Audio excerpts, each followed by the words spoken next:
The first rays of dawn peeked through the curtains. A furry friend stirred beneath them. A wet nose twitched, catching the familiar sense of home. This was his time.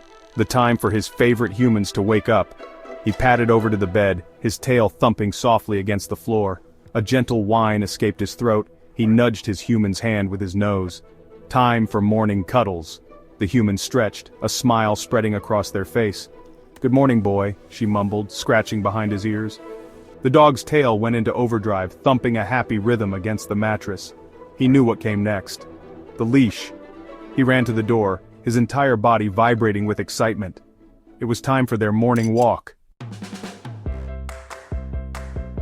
The park was alive with the sounds of happy dogs and their humans. Our furry friend strained at his leash, eager to join the fun. His human chuckled and released the catch. "Go play," she said.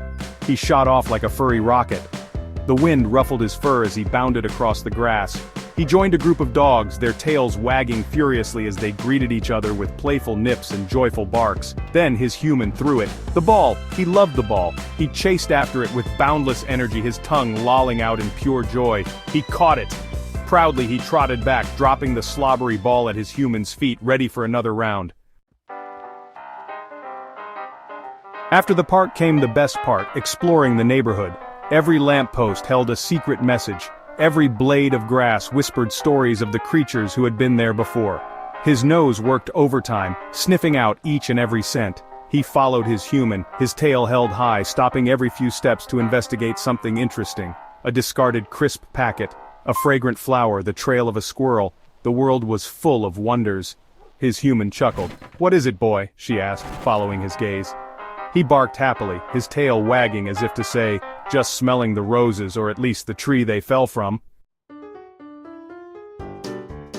As the sun began to set, casting long shadows across the garden, our furry friend knew it was time to head home. He was tired, but happy, his body pleasantly weary from a day of play and exploration. He curled up at his human's feet, his head resting on his paws. He watched her contentedly as she read a book, the gentle rise and fall of her chest a soothing rhythm. Soon his eyes began to droop.